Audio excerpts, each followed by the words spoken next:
KPC방의 퀴어 연작 퀴어가 퀴어에게는 비욘디 무지개 재단과 이반시티 퀴어 문화 기금의 지원을 받아 제작되었습니다.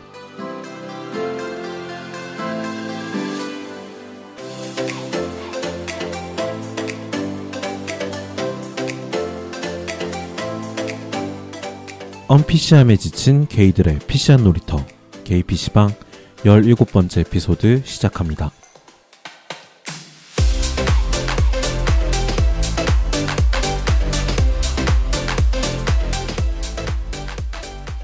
안녕하세요. 안녕하세요. 안녕하세요. 저는 삼식이고요. 저는 한나고요. 저는 이지금입니다. 저는 독윤입니다. 반갑습니다. 네, 여러분. 반갑습니다, 여러분. 안녕하세요. 네, 17을 하죠. 네, 벌써 17번째. 어느새 퀴어가 퀴어에게가 끝을 향해 달려가고 있죠. 네. 요새 미세먼지가 너무 많아요. 네, 오늘은 11월 7일인데요. 네. 어제부터 난리가 났었죠. 갑자기 삼식이 형 목소리가 저음이 됐어요. 더 훨씬 더 그죠? 저 저음보다도 코맹맹이 소리가 나서 아, 제가 일요일부터 코감기에 걸려가지고 네. 미세먼지 때문에 네. 그래서 지금 사실 오늘 미리 양해를 좀 구해야 될 것 같아요. 저는 오늘 말을 최대한 안 할 거고요. 네. 왜냐면은 마이크 앞에 있으면 계속 훌쩍거릴 것 같아서 네. 시끄러울 것 같아서 네. 그리고 코맹맹이 소리 별로 듣기도 안 좋고 네. 그래서 저는 오늘 꼭 필요한 말만 할 거고요. 알겠습니다. 네, 리액션이나 기타 진행은 네. 한나님과 지금님이 알겠습니다. 주로 해주세요. 그럴게요. 자. 그 삼식이 형의 코맹맹이 그 이야기 때문에 가려진 분이 한 분 계세요. 우리 게스트 네, 분이신데요. 오늘 우리 젠더 여행자에서 우리 도균님을 모셨습니다. 안녕하세요. 안녕하세요. 안녕하세요. 물론 인터뷰로도 굉장히 많이 알려지긴 했지만 간단하게 자기소개 좀 부탁드려도 괜찮을까요? 팟캐스트 젠더 여행자 진행자하고 있고요. 네. 그리고 성별 이분법에 저항하는 사람들의 모임 여행자에서 운영진으로 활동하고 있는 도균이라고 합니다. 와, 반갑습니다. 반갑습니다. 안녕하세요. 아마 도균님 목소리 익숙하신 분들 많이 계실 네네, 것 같아요. 그럼요. 네. 네, 워낙 목소리도 좋으시고 젠더 여행자 오래 하셨으니까. 그럼요. 네. 젠더 여행자 얼마나 하셨죠? 진행을? 올해 초에 시작을 했고요. 네. 이제 한 8개월, 네. 9개월 정도 된 것 같습니다. 올해 1월부터 시작을 하신 건가요? 올해 초였던 것 완전, 같아요. 네. 네. 네. 잘 듣고 있습니다. 저도 KPC방 최근에 그 뚜벅초님 나오셨던 화, 네. 네네. 그 화 정말 재밌게 들었어요. 뚜벅초님이 워낙 말씀을 재밌게 네. 잘해주셔가지고 네. 네. 재밌었어요. 저희도 네. 녹음하면서. 뚜벅초님도 다른 방송 그 무방한 이야기 네. 하신다고 무대. 저희도 여기 맞아요. 와서 알았어요. 스튜디오 와서 알았어요. 말씀을 안 하셔갖고. 아, 그래요? 네네. 네, 하신다고 말씀을 안 하셔서. 맞아요. 그러면 오늘 인터뷰 진행해볼까요? 네, 알겠습니다. 자, 그러면 저희 첫 번째 질문부터 그러면은 진행을 할게요. 네. 본인을 혹시 어떤 단어들로 정체화하고 계신가요? 주로 트랜스젠더 퀴어라고 저를 소개합니다. 딱 그렇게만. 네, 보통 그렇게 뭐 그냥 그때그때 좀 다른 것 같아요. 그때. 그러면 어떤 때 달라지고 어떤 때 뭐 다르게 얘기하고 그러나요? 이제 이건 정체성이라고 하긴 좀 어렵지만 네. 뭐 성노동자예요라고 소개할 때도 있고요. 활동가라고 소개를 할 때도 있고. 네네. 근데 정체성에 대해서 얘기할 때는 주로 트랜스젠더 퀴어다. 이런 얘기 그렇게만 하거나. 딱 네. 얘기하시고 그리고 자신을 표현하는 단어는 다른 단어로 성노동자라는 표현이 네, 있다는 말씀이신 거죠? 그렇습니다. 그러면 정체화 과정 제가 계속 질문하는 것 같은데 중간중간에 알아서 껴들어 주세요. 네, 지금 네. 처음 질문하셨거든요. 네네네. 아니 왜냐하면은 제가 계속 질문하다가 네. 또 제가 궁금한 게 생기면 계속 질문을 있잖아요. 우리 네. 질문 순서도 있는데 막 그거 무시해가면서 막 다른 질문도 끼워놓고 그러니까. 그러면 괜찮아요. 네.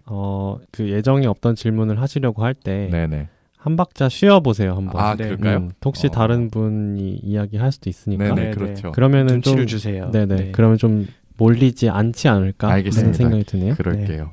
저희 이제 그 정도 합은 되지 않나요? 예. 되는 것 같은데 오늘따라 저기 의자 간의 간격이 굉장히 멀어요. 우리가 네. 오늘. 저희 4명인데 6인실을 쓰고 있어갖고요. 그래서 원래 거리가 멀어지면은 그죠? 심리적 거리도 죄송해요. 네. 이따 보자. 자, 그러면 저희 원래 게스트분들 오시면 늘 여쭙는 질문이 정체화 과정이거든요. 그 부분에 대해서 좀 얘기 좀 들을 수 있을까요? 네, 다양하게 설명할 수 있을 것 같은데요. 네.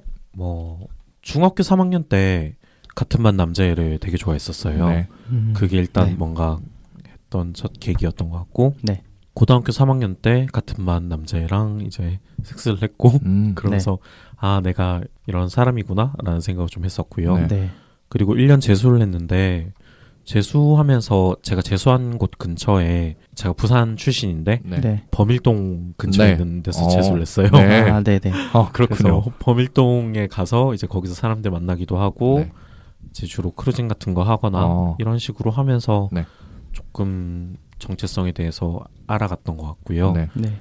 그리고 이제 대학 오면서 성소수자 동아리 가입을 했는데 네. 성소수자 동아리 활동하면서 보니까 조금 다른 게이들이랑 저랑 좀 다른 점 같은 것들이 느껴지더라고요. 네네. 그래서 자기 스스로를 좀 트랜스젠더라고 소개하기 시작했었고 트랜스젠더라고 소개를 하다가 1, 2년쯤 뒤부터는 네. 젠더케어라는 표현을 접하고 그냥 난 젠더케어인 것 같다, 난 젠더케어다 이렇게 네네. 소개를 주로 했던 것 네. 같아요. 네.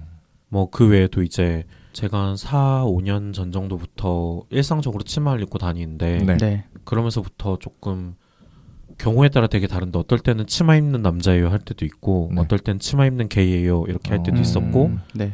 또 어떨 땐 트랜스젠더 큐어예요 라고 소개를 하기도 하고 되게 다양한 방식으로 설명을 했던 것 같아요. 그냥 조금 사람들이 나를 되게 고정된 방식으로 이해하거나 생각하지 않았으면 좋겠다라고 알았으면 좋겠다. 네네 그런 생각이 좀 있었거든요.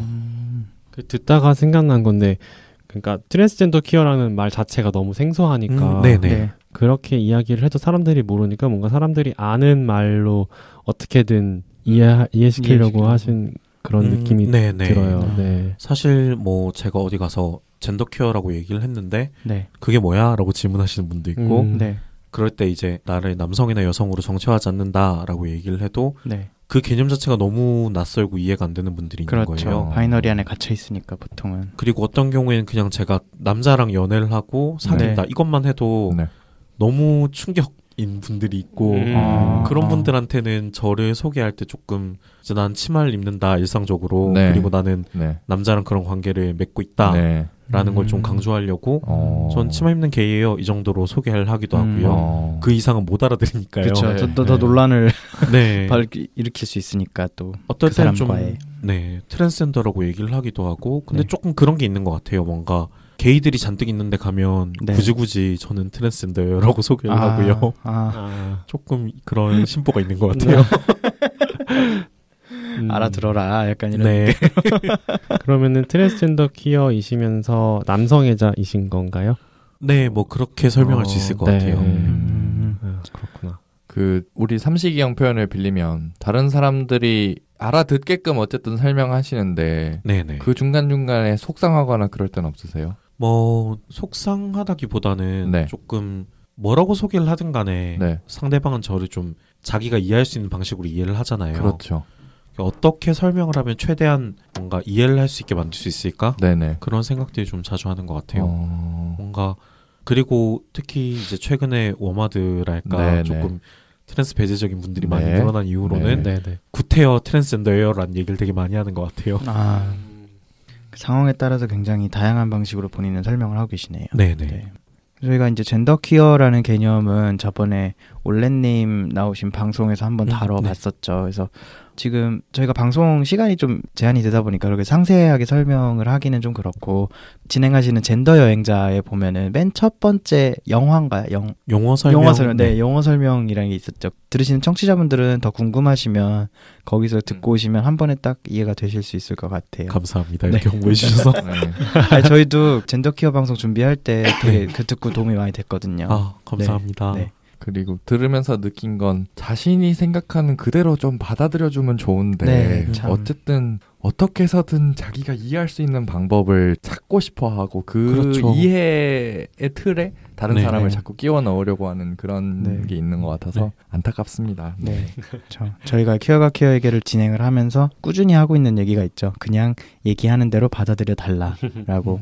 네, 이 오프라인에서도 가끔 이제 청취자나 다른 방송분들이 얘기를 하면은 그렇게 얘기를 해요. 그거 잘 모르겠다. 그거 너무 어려웠다. 이렇게 하면 어려우시면 일단 그냥 들으세요. 좋은 태도네요. 네, 듣고 그렇게 설명을 하면 아 그렇구나. 그리고 궁금하면 물어보고 대신에 그게 뭐예요? 이런 반응 절대 하지 말라고. 그냥 딱 거기서만 그렇게만 설명을 해요. 저는 사실 뭔가 용어 자체가 중요하다기보다는 내가 어떤 사람인가를 내 삶의 과정을 통해서 설명하는 거 그게 전달되는 거 그게 조금 더 중요하다고 생각해서 네 그렇습니다. 허핑턴 포스트 보내주신 링크 인터뷰 있잖아요. 네네. 그것도 읽어보면서 타올님하고 하신 인터뷰. 네. 거기서 보다 보니까 인터뷰에서는 디스포리아를 좀 겪으셨다고 이렇게 말씀을 하셨던 것 같아요. 네네. 근데 그게 언제 하셨던 인터뷰죠? 인터뷰는 올해 초에 했던 것 같고요. 네. 디스포리아를 겪었다라고 설명할 수 있는 시기는 주로 대학교 1학년, 2학년 때 그때 조금 그런 게 있었던 것 같아요. 그러면 거기서 겪었다고 하신 거는 예전의 일이고 현재로서는 그렇게 심하지는 않으신 건가요? 네, 저는 이제 저희 커뮤니티 다른 분들이랑 조금 다르게 저는 목욕탕도 잘 가고요. 뭐 수영장 같은 데도 잘 가는 편이고 그렇게 몸을 이해하는 방식 같은 것들이 변하는 과정에서 그런 게 좀 덜해진 것 같아요. 디스포리아라는 거를 조금 쉽게 설명해 주시면 어떻게 표현을 하실 수 있을까요? 위화감이라고 보통 표현을 많이 하던데 사실 조금 사람들마다 그 표현을 사용할 때 그걸 통해서 설명을 하고자 하는 바도 너무 다르기도 하고 사람마다 느끼는 것도 되게 서로 다른 것 같아요. 근데 조금 공통적으로 보면 자신의 신체에 대해서 위화감을 느끼거나 불편함을 느끼는 거 그런 걸 주로 가리키는 것 같아요. 그러니까 젠더 디스포리아가 오는 형태가 다르다는 걸로 표현할 수 있을까요? 아니면은 그럴 수 있을 것 같아요. 뭐 사람마다 느끼는 방식이라던가 특정한 신체 부위에 대해서 어떤 걸 느끼는 분들도 있고 특정한 어떤 젠더 수행 같은 것들이 강요되는 상황에서 그런 걸 느끼는 분들도 계시고 조금 워낙 사람마다 다양하다 보니까 그 인터뷰에서 제가 인상 깊었던 대답이 그 디스포리아의 기분을 어떻게 설명하시는지가 되게 인상적이었어요. 그 비온 날 젖은 청바지를 입고 있는데 벗을 수가 없는 상황이다 이렇게 설명하셨던 것 같아요. 사실 저희로서는 겪어본 적이 없는 감정이니까 간접적으로나마 되게 불편한 느낌이구나 하고 느낄 수 있었던 표현인 것 같아요.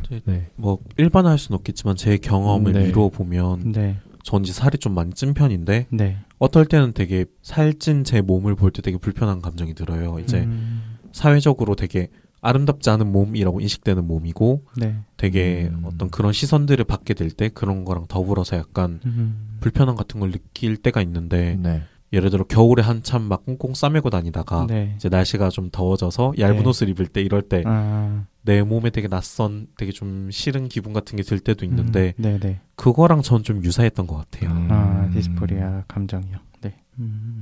사실 살이 붙고 있는 제 스스로에 대해서 조금 불쾌감을 느끼는 건 사실 저도 요즘 좀 느끼고 있거든요. 물론 절대 똑같을 수 없겠지만 그냥 뭔가 좀 더 보편적으로 사람들이 공감할 수 있을 만한 게 뭘까 생각해보니까 그거에 대한 설명 책임과 입증 책임이 또 퀴어 당사자에게 있네요. 그렇죠. 사실 혜영님 말씀을 빌려서 그 사람들이 이해하고 해야 되는 그런 책임이 그쪽에 가 있어야 되는데 결국에는 우리가 다 설득을 해야 되는 약간 그런 방식들이 또 여기저기 있네요. 그러면 자신의 정체성에 대해서 다른 사람에게 커밍아웃을 해본 경험이 있으세요? 엄청 여러 번 그죠. 많으시겠죠. 제가 이상한 질문을 했네요. 많으시겠죠. 그러면은 기억에 남는 뭐 커밍아웃 에피소드나 이런 게 있나요? 재수할 때 살면서 처음 커밍아웃 했던 재수하면 처음 그렇게 아주 친한 친구는 아니었고 사실 그냥 그땐 약간 수틀리면 그냥 얘랑 연락 끊자 이런 마음으로 커밍아웃을 했는데 죽자사자의 마음으로 커밍아웃을 한 다음부터 되게 가까워져가지고 지금은 초중고 동창 중에 유일하게 연락을 하고 있거든요. 그때 막 정말 찻집이었던 것 같은데 막 손 벌벌 떨면서 뭐라고 설명을 하지? 이랬던 기억이 좀 나고요. 아빠한테 커밍아웃 했던 날이 좀 생각이 나는 것 같아요. 언제 하셨죠? 아버지한테는? 아버지한테 커밍아웃 했던 게 2012년, 3년 그때쯤이었던 것 같은데 그때 제가 좀 군복무랑 관련해가지고 문제가 생겨서 네. 재신검을 계속 받으면서 집에 있던 때였는데 네. 조금 이해받고 싶은 마음 때문에 아빠한테 그냥 그땐 게이라고 커밍아웃을 하고 네. 게이고 나는 21살 많은 애인이 있다 라고 얘기를 했더니 네. 아버지께서 되게 못 받아들이시고 이제 그 애인이랑 빨리 안 헤어지면 그 애인 찾아내서 죽이겠다 막 이런 말까지 하셨어요.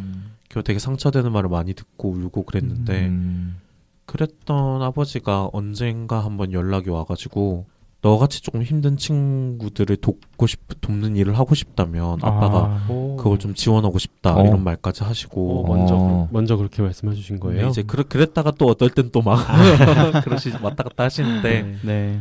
어쨌든 저는 커밍아웃이 일회성 이벤트가 아니라 네. 삶을 통해서 이루어지는 과정 같은 거라고 생각을 해서 지금은 이제 딱히 커밍아웃이라는 걸 안 하는 것 같아요. 그냥 어디 가면 네.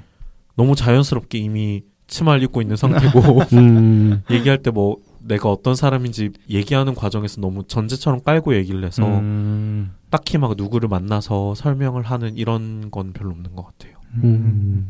커밍아웃이 일회성이 아니라 그 삶을 통해서 계속 보여주는 거라는 말이 되게 와닿네요.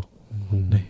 그러고 보면 저희도 여기서 저희라고 하는 거는 이제 게이? 네네. 걔들도 아무래도 사회에서 이렇게 많이 가시화가 되긴 했지만 커밍아웃한 친구한테 뭔가 끊임없이 내가 어떻게 살고 있고 누구를 만나서 어울리고 있는지 이런 것들을 계속 보여주고 말해주고 이러는 거 그러면서 이제 그 친구들한테 이해시키고 하는 것 같긴 해요. 네. 그러고 보니까 처음에 하고 나서의 그 뒤가 또 굉장히 중요한 그런 느낌이 많이 들어요. 커밍아웃을 하고 나면은 제가 커밍아웃을 한 친구가 뭐 저 없는 자리에 다른 자리에서 약간 포비아들의 발언을 듣고 자기가 싸웠다 뭐 이런 얘기 또 들으면 이것도 어떻게 보면 내가 한 커밍아웃의 어떤 그런 과정과 지어준 짐 같은 느낌도 좀 있고 근데 어쨌든 그거를 함께 계속 가지고 간다라는 생각이 들거든요. 네, 저도 동의하는 것 같습니다.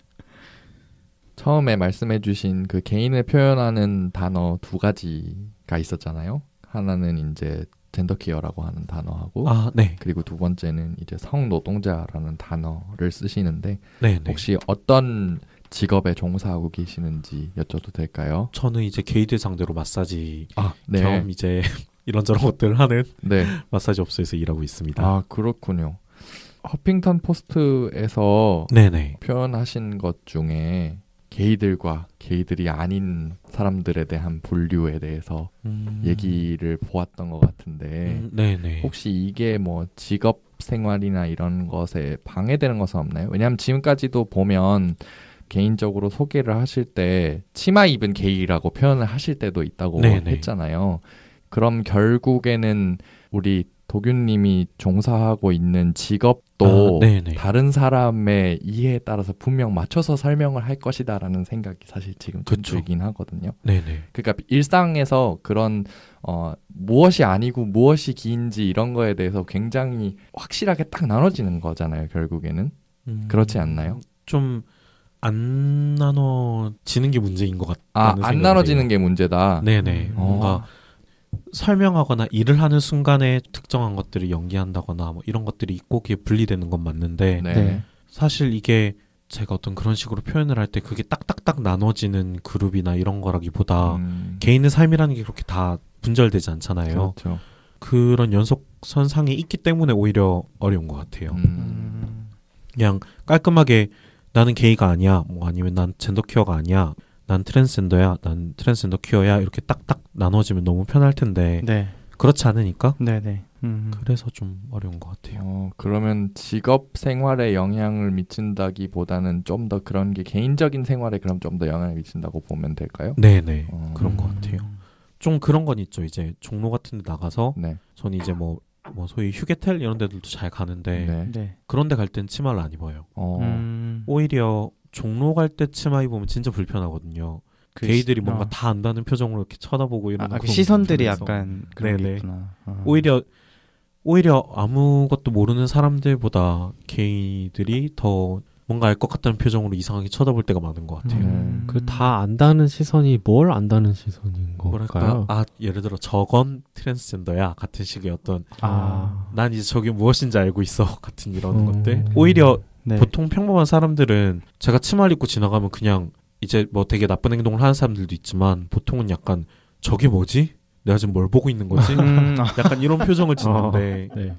게이들은 뭐랄까 그냥 나 저거 뭔지 알아 같은 표정을 지을 때 약간 어줍지 않게 알면서 약간 더 기분 나쁠 수 있겠네 시선이 진짜. 약간. 그리고 되게 틀에 맞춰서 해석하거나 이야기하거나 그렇게 행동하는 경우가 좀 많았던 것 같아서 종로 특히 휴게텔 이런 데 갈 때는 치마를 안 입어요. 차라리 그냥 그냥 바지 입고 나한테 기대되는 롤대로 그냥 사회가 요구하는. 확실히 젠더 퀴어도 자기를 설명하는 게 규정돼 있지 않잖아요. 굉장히 다양하잖아요. 거기서부터 마인드가 시작이 되시는 것 같아요. 그런 조금 그런 것 같아요. 아무래도 정체성에 대한 고민을 계속했었으니까요. 그래서 어떻게 보면은 일반적인 다른 퀴어들까지 포함을 해서 일반적인 퀴어들보다 젠더 퀴어 분들이라든지 아니면 무성애에 계신 분, A엄 안에 계시는 분들이 생각의 그 틀 같은 게 굉장히 없는 느낌을 받을 때가 좀 많아요. 좀 이렇게 생각할 수 있구나 하는 어떤 방향 같은 게 정해져 있지 않아서 더 풍부해지는 그런 느낌이 좀 모두가 그런 건 아니지만 어쨌든 트랜스로 사는 것 자체가 다른 인식, 다른 사고 틀을 요구할 때가 많이 있는 것 같아요. 들으면서 궁금한 점이 있는데요. 그러면 지금 게이들을 상대로 하는 직업을 가지고 계시잖아요. 그럼 그 직장에서 일할 때도 역시 다른 식의 복장이 필요하고 그렇겠네요. 그러면 그렇진 않나요? 사실 되게 그런 건 있어요. 여기 일하면서 머리를 되게 짧게 잘랐거든요. 머리를 그렇게 짧게 자른 편이 아니었는데 머리를 짧게 자른다던가 말하자면 팔리게 입어야 되는 거니까 소위 말하자면 뚱게이가 팔리기 위해서 입는 옷 같은 것들을 입어야 되니까 그런 부분들이 좀 있는데 사실 저는 이제 딱히 그런 것들 때문에 너무 괴로워 이런 건 아닌 것 같아요. 사람에 따라 그럴 수도 있겠지만 그럼 지금 들으면서 사실 느낀 건 처음에 제가 드린 질문이 결국 게이이고 게이가 아닌 것이 개인적인 직업에 영향을 미치느냐였긴 한데 그러면은 직업을 가지고 있는 개인으로서는 별로 타격을 받거나 그렇지는 않지만 결국 그 직업 생활을 함에 있어서 제약은 받는 거네요. 그렇죠. 이제 가끔 거울을 봤는데 웬 한남이 날 쳐다보고 있고 이럴 때 이게 뭐지?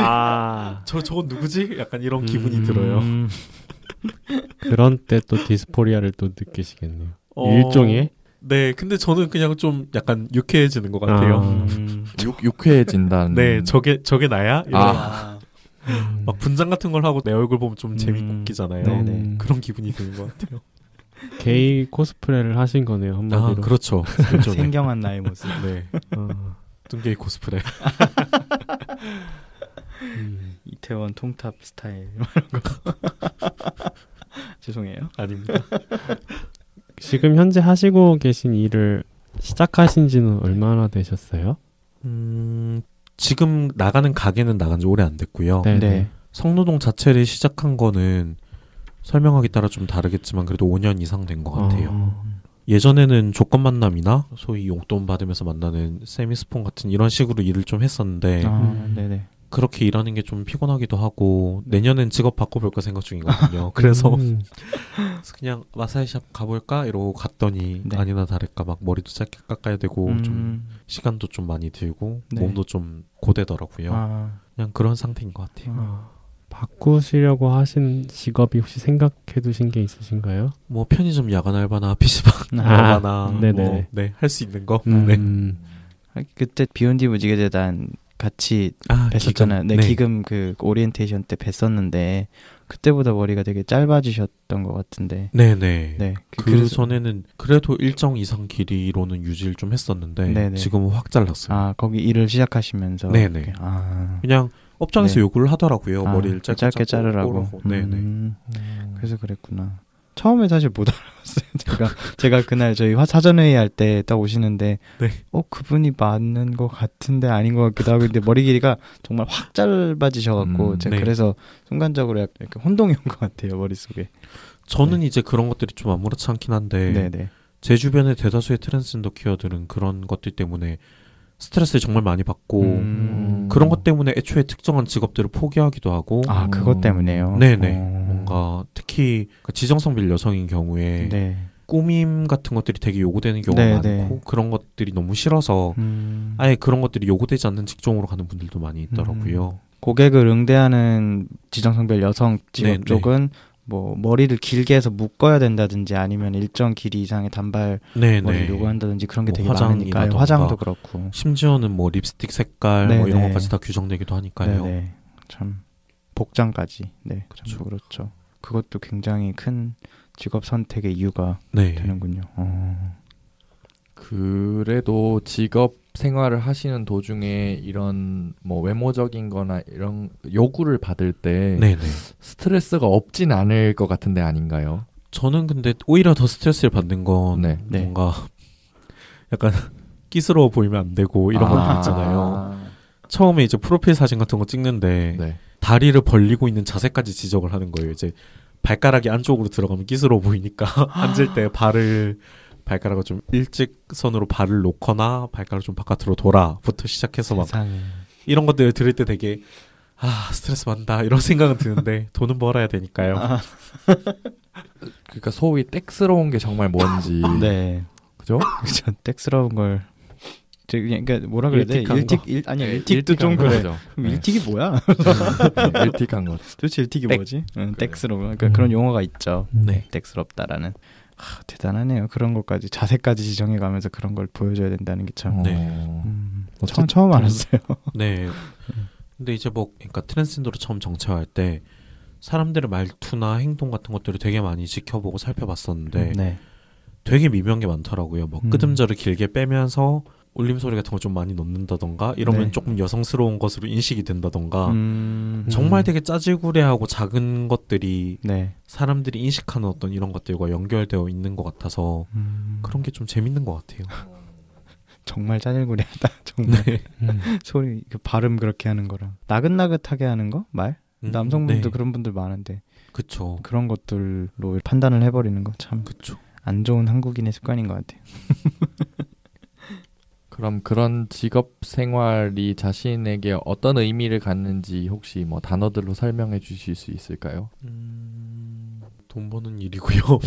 그냥 좀 고되기도 하고 어떨 때는 위험하기도 하고 위험한 건 어떤 상황? 성노동 자체가 기본적으로 좀 폭력 같은 것들이 많이 일어나는 산업이고 안전망이 거의 없죠. 그래서 사실 관련된 운동을 하고 있기도 하고 뭐 저 같은 경우에도 올해 7월에 일하다 강간을 당했는데 되게 힘들더라고요. 이제 막 지원 기관 같은 데 가봤는데 지원을 받을 때도 이제 지원해 주시는 분이 남자분이시니까 경찰에 신고하는 건 본인이 가서 하시는 게 좋을 것 같다라고 얘기를 한다거나 상담을 받는데 상담사가 트랜스젠더랑 게이가 어떻게 다른지 저한테 막 질문을 한다던가 2차 가해를 하고 있네요. 궁금한 것들을 막 질문을 한다던가 그리고 경찰에 신고를 할까 말까 고민을 되게 하다가 망설이도 못했는데 지정성별 남성인 사람이 남성에게 강간을 당한 거, 성노동을 하려고 했던 거 이런 복합적인 것들이 제 말을 믿어주지 않을 것 같다는 생각이 들더라고요. 경찰이. 그런 생각 같은 것들이 들 때 되게 좀 힘들었던 것 같아요. 그런 폭력이나 위험의 가능성이 잠재돼 있고 그런 부분들이 좀 바뀔 수 있으면 좋겠다고 생각하고 있어요. 허핑턴 포스트 자꾸 허핑턴 포스트 얘기를 많이 하는 것 같은데요. 여러분 그러면 저희 공지사항에 허핑턴 포스트 기사를 올려드리면 좋을 것 같아요. 거기에 보면은 운동해 오신 역사가 조금 있는 것 같은데 제일 최근 이야기를 조금 하자면 성노동자 네트워크 손이라는 곳에서 이후에 활동을 하셨을 때 이야기하고 토론하면서 뭐 가장 힘들었던 점이나 혹시 뭐 보람 있었던 에피소드 이런 게 있을까요? 그 전에 단체 소개를 간단히 해주실 수 있을까요? 먼저? 잘 모르시는 분들이 많을 것 같은데 성노동자 네트워크 손은 2016년 7월에 제가 제안을 해서 다른 성노동자분 몇 분이랑 같이 진행을 했었고요. 창립자시구나. 근데 6개월 하다가 없앴어요. 없애셨어요? 네네. 이제 허핑턴 포스트에도 약간 얘기가 들어가 있는데 조금 한 몇 개월 정도 유지하면서 했는데 너무 몸이 갈리고 힘들기도 하고 그래서 그냥 그해 말에 활동 중단한다라고 하고 그 이후로는 활동이 없어요. 그리고 거기 이제 안 나와 있는데 지구지역 행동 네트워크라는 단체에 이제 정록벌의 의제행동센터라는 센터가 있고 그 안에 팀이 있는데 거기는 이제 성-노동 프로젝트 팀이라는 팀에서 활동하고 있습니다. 왜냐하면 저는 어쨌든 보내주신 기사에 기반해가지고 질문을 만들었던 거라서 오히려 요새 얘기를 하면 좀 더 좋을 것 같은데 네네. 그럼 그 팀에 속해 계시면서 어떤 활동을 하고 계시나요? 강의 같은 거 기획해가지고 트랜스 여성의 노동 경험으로 석사 논문 쓰신 분이나 뭐 이제 이주민 방송 같은 거 하시는 분들 이런 분들 초대해가지고 섹스 젠더 섹슈얼리티라고 하는 것과 노동이 어떤 식으로 연결되어 있고 그게 어떤 식으로 우리의 삶을 구획하는가 같은 것들에 대한 강의 같은 거 기획하기도 했었고요. 그리고 뭐 같이 이제 세미나 같은 것들 조금씩 하기도 하고 그냥 일단은 그 정도 선에서 활동하고 있고 그거 말고는 뭐 여행자에서 활동하고 있는 거 말씀드렸었고 작년에 직거리라고 해서 주변 친구들이랑 같이 연극 모임을 하나 했었어요. 그렇게 해서 이제 시선과 어떤 옷차림 이런 거랑 관련된 어쨌건이라고 하는 연극을 3번 정도 상연을 했었고요. 이제 비사이드 콜렉티브라고 해서 퀴어락에서 아카비스트로 활동하고 계신 루이님이나 장애학이나 퀴어 페미니즘 관련된 연구하시는 전혜은님 같은 분들이랑 지금 책 써서 책이 조만간 나올 거고요. 강연 같은 거 비사이드 포럼이라고 해서 1년에 한 번 정도 이제 3번째 했는데 강연 같은 거 하기도 하고 이것저것 하고 있습니다. 굉장히 많은 활동을 하고 계시네요 지금. 진짜 바쁘실 것 같아요. 돈은 안 되죠. 슬픈 얘기지만 중요한 얘기. 저희 방송 나오시는 것도 되게 시간 쪼개서 나오신 거 아닌가요? 요즘 바쁜 일들이 좀 끝나서 조금 쉬고 있는 중이에요. 다행이네요. 다행이네요. 감사합니다.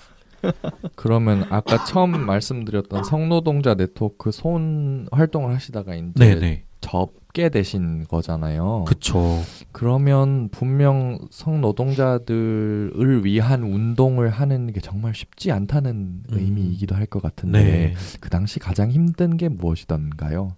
힘든 점 2가지 정도 생각이 나는데요. 하나는 이제 논의를 위한 기반 자체가 제대로 마련이 안 돼 있어서 했던 얘기를 계속 반복해야 되는 거죠.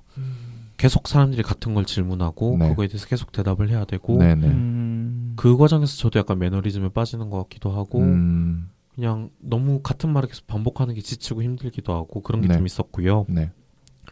하나는 조금 이제 의견이 다를 수 있고 다른 생각을 가질 수 있는데 그래도 공론장에서 상대에게 지켜야 될 최소한의 예의라는 게 있는데 그런 걸 좀 지키지 않으시는 분들 그런 분들을 만나면 상처가 됐던 것 같아요. 그러면 혹시 상처가 되었던 에피소드 얘기해 주실 수 있나요? 혹시? 뭐 성폭력과 관계된 행사였는데 가서 얘기를 하다가 어떤 분이 성매매가 성폭력의 원인이다 라고 딱 이렇게 말씀을 하셔서 제가 그렇게 말씀하시는 건 좀 여러모로 곤란한 지점들이 있는 것 같다고 그리고 나는 성노동을 하고 있고 성노동 운동을 하고 있는 사람인데 지금 하신 말씀이 좀 부적절하다고 생각한다 이런 얘기를 했는데 그럴 때 예를 들어 저랑 논쟁을 하는 방식으로 이야기를 하는 게 아니라 그냥 인신공격으로 뭐 한 사람의 당사자의 얘기만 듣고 판단할 수 없다라고 생각한다 이런 식으로 얘기를 하면서 뭐 난 지금 당신이랑 논쟁을 하려는 게 아니다 이런 식으로 딱 말을 끊어버린다던가 아니면 행사 같은 데 가서 제가 이제 가족이나 관계된 이런 분으로부터 좀 사람으로부터 협박을 당하고 있었어요. 그래서 이제 좀 이루어진 논의 같은 게 너무 이상한 방향으로 가고 있어서 제가 막 울면서 내가 지금 이런 어려움을 겪고 있는데 정말 어디에도 도움을 청할 데가 없고 너무 힘들다. 이런 상황을 바꾸기 위한 것들이 필요한 거 아니냐 이런 얘기를 했는데 제 말이 끝나자마자 그 경험을 되게 자기가 말하고 싶은 목적에 맞게 써먹는 제 면전에서 그런 걸 당하고 집에 갈 때 되게 엉엉 울면서 집에 가가지고 막 문고리도 못 열고 막 이러고 있었던 것 같아요. 되게 낙인을 찍는 그런 거네요. 그러니까 성노동자 그렇죠. 그리고 혹은 조금 존중하지 않는 거죠. 저를 그렇죠. 자기랑 대등한 어떤 하나의 의견을 가진 사람으로 보지 않는 거죠. 근데 심지어 그런 행동을 하거나 말을 하시는 분들이 스스로 자기는 페미니스트다라고 얘기를 할 때 되게 활동가라고 얘기할 때 그런 얘기들을 할 때 그러면 당신은 뭘 위해서 그걸 하는 거지? 이런 생각이 들었던 것 같아요. 그 아까 한 사람의 이야기만을 들을 수 없다, 듣고 판단할 수 없다를 말씀하신 분도 활동가신가요? 네. 그분은 소속은 밝힐 수 없지만 변호사라고 스스로 소개하셨는데 좋은 일하는 변호사분이셨는데 어느 소속인지 알 것 같지만 어쨌든 뭐 그런 분들 막 얘기할 때 그런 거죠. 이제 자기의 의견은 한 사람으로서 종합적으로 판단해서 내리는 의견이고 저는 어떤 식의 이야기를 하든 간에 그냥 한 당사자의 개인적인 의견일 뿐이게 되는 거잖아요. 그렇죠. 그럴 때 정말 당신들은 나를 자신과 동등한 사람이라고 생각하지 않는구나 이런 생각이 들어서 화가 많이 났던 것 같아요. 자신이 하는 일에 약간 권위가 실렸다고 생각하는 사람이네요. 그렇죠. 사람은. 누구를 위한 운동을 하고 있는 걸까요? 그러게요. 되게 그렇게 생각하는 사람들의 논리가 성매매가 아까 말씀하신 것처럼 성폭력의 원인이 된다. 네. 이렇게 이야기를 네, 많이 하잖아요. 네. 근데 그런 것 같아요. 아까 얘기하신 것처럼 뭔가 내가 돈을 지불했으니까 그 돈에 대한 대가로 성을 구매한 사람이 시키는 대로 다 해야 된다. 그런 인식을 강화하고 있는 그러니까요. 거죠. 네. 그런 인식 때문에 좀 힘든 일이 정말 많으실 것 같아요. 그런 부분이 있는 것 같아요. 예를 들어 성매매는 강간이다. 이런 식으로 말씀을 하실 때 제가 일을 하는 과정에서 실제로 성폭력 피해가 발생을 했는데 제가 하는 일 자체가 원래 강간이라면 제가 당한 건 그냥 원래 강간인 일이 되는 거잖아요. 근데 저는 분명히 일을 하다 성폭력을 당했고 그건 문제가 있는 건데 저는 그 상황을 바꾸고 싶은 건데 그런 이야기나 논의가 모두 차단되고 불가능해지는 거 그리고 그런 인식 때문에 내가 내 얘기를 하고 싶고 내 목소리를 내고 싶어도 되지 않는 거 예전에 성판매 여성 안녕들 하십니까? 라는 페이스북 페이지에서 네, 있었죠. 네, 지금도 하시는데 그분이 일하는 과정에 성폭력 당하신 거에 대해서 글을 쓰셨는데 거기 댓글로 거의 수천 명의 사람들이 그 글 쓰신 분을 비난하는 글을 댓글로 쓴 걸 본 적이 있었는데 그런 걸 볼 때마다 되게 논지가 거의 그런 식인 거죠. 네가 하는 일은 원래 그런 일이잖아. 너는 원래 그런 일 하는 사람이잖아. 저는 그게 낙인이고 그런 폭력이 가능하게 만드는 어떤 전제나 인식을 다시 재생산하고 강화한다고 생각해요. 네, 그렇죠. 사회적으로 아예 그렇게 얘기를 해버리는 게 당연하다고 생각을 하는 거고. 그렇죠. 아까 말했듯이 본인이 어떤 뭐 사회적으로 사실 권위를 가질 수 있는 사람도 있잖아요. 자기 발언에 뭐 그런 위치에 있는 그런 사람들이 또 그런 얘기를 하니까 계속 재생산이 되는 거죠. 답습이 되는 재생산이 아니라 답습이 되는 거죠. 그렇죠. 네. 재생산은 뭔가 앞으로 뭔가 나아가면서 이루어지고 발전이 된 재생산이지 이거는 그런 느낌이네요. 너도 동의한 거 아니냐? 그 행위에 일단 그게 그렇죠. 깔려 있는 거죠. 그렇죠. 네가 애초에 돈을 받는 순간에 너는 거기에 동의한 것이 아니냐? 근데 저는 그렇지 않다는 얘기를 하고 싶은 거죠. 참 어려운 부분인 것 같아요. 그리고 아까 말씀하신 대로 계속 같은 말을 반복하셔야 된다는 게 어떤 의미인지 알 것 같은 게 지금 여기서 또 똑같은 게 또 하고 계실 거 아니에요. 지금 그렇죠. 이 얘기를 하니까 이 얘기를 또 예전에 하셨을 거 아니에요. 지금 여쭤보면서 좀 죄송스럽네요. 아니요. 근데 저는 오히려 감사한 것 같아요. 이런 얘기를 할 수 있는 공간마저 많지 않기 때문에 어쨌든 팟캐스트에 나와서 이런 식으로 공개적으로 얘기를 할 수 있는 자리를 갖는 게 저는 되게 소중한 기회고 되게 감사하다고 말씀드리고 싶어요. 그렇게 생각해 주시면 저희도 감사하죠. 어쨌든 저희도 두 방송 간에 겹치지 않는 청취자층이 있잖아요. 그래서 이제 그런 분들한테도 전달하는 게 꽤 의미 있다고 생각을 하거든요. 그래서 오늘 좋은 말씀 해주시고 있어서 좀 감사드립니다. 네. 경험을 통해서 어떤 불합리한 일들이나 이런 것들에 대해서 좀 말씀을 많이 해주셨는데, 한 가지 또 궁금한 거는 이제 직업에 귀천이 있다라는 말 같은 거를 굉장히 많이 들으시거나 좀 접하셨을 것 같은데, 그렇죠. 그런 걸 얘기를 이렇게 대놓고 하는 아까 그분들처럼 그 이제 변호사를 하신다는 그런 분들처럼 그런 분들에게 혹시 하고 싶은 말 같은 게 있으실까? 아니면 그 뭐 직업에 귀천이 있다라는 거에 대한 생각을 말씀해 주시거나. 직업에 귀천이 없더라도 이제 처우에 좋고 나쁨은 있죠. 어떤 일은 돈을 적게 번다던가 위험하다던가 이런 것들이 있는데 그걸 그 자체로 이제 귀하고 천한 것이다라고 생각하는 사람들한테 동의를 하진 않아요. 근데 어쨌든 제가 하는 일이 사회적으로 천한 일이라고 인식이 되고 이 일을 하는 사람들 중에 많은 사람들도 스스로 그렇게 생각을 하고 그리고 이 일을 하는 사람들이 처한 상황이 되게 대체로 열악한 건 너무 사실이고 명백한 일인데 저는 그걸 좀 바꾸고 싶은 것 같아요. 그 나쁜 처우를 개선하고 싶다. 그래서 귀하다 천하다라고 얘기하기보다 이런 각각의 일들이 어떤 조건 속에 있고 어떤 구조 속에 있고 우리가 그걸 어떻게 좀 다르게 만들어 나갈 수 있을지 그런 얘기를 좀 더 하고 싶은 것 같아요. 그래서 이제 그 단체로 활동을 하시는 거고 지금 책도 쓰시고 하는 일들이 이제 다 그런 거에서 기반을 하는. 그렇습니다. 저는 이 말도 되게 웃긴 것 같아요. 직업에 귀천이 없다라고 하는 말 자체가 그러니까 그렇게 있다고 인식을 하기 때문에 나온 말이잖아요. 근데 이 말 자체도 되게 그걸 더 강화시키는 방향으로 쓰이고 있는 것 같아요. 그렇죠. 그리고 오히려 어떤 경우엔 또 귀천이 없어요라고 얘기하는 과정에서 실제로 존재하는 어떤 불평등이나 차별 같은 것들이 가려지기도 하는 것 같아요. 많이 가려지는 것 같아요. 조금 입체적으로 생각할 필요가 있는 것 같아요. 네, 그러네요. 네. 어느 시대에는 맞았을 수도 있지만 지금 정의명 그대로 쓰이기에는 조금 무리가 있는 단어다라는 생각이 들어요. 네. 이 질문은 그냥 개인적으로 궁금해서 그런 건데요. 소수자의 입장에서 보게 되면 어쨌든 자신의 상황이 어렵다라고 인식을 하니까 입체적으로 보는 게 좀 힘들어질 수도 있잖아요. 그렇죠. 그러면 그런 분들은 그냥 그런 상태로 살아야 될까요? 어떻다고 보세요? 그런 분들에게 당신 인식이 잘못됐다라고 얘기하는 건 별로 의미가 없다고 생각하고요. 그런 인식이 나오게 되는 상황, 예를 들어 성노동자들이 내가 하는 일은 천한 일이야라고 생각한다면 그렇게 생각하도록 만드는 구조랑 그렇게 만드는 사람들이 있는 거잖아요. 그렇죠. 그게 바뀌어야겠죠. 그걸 바꿔야겠죠. 그래야 사람들이 그렇게 생각하지 않을 수 있게 되겠죠.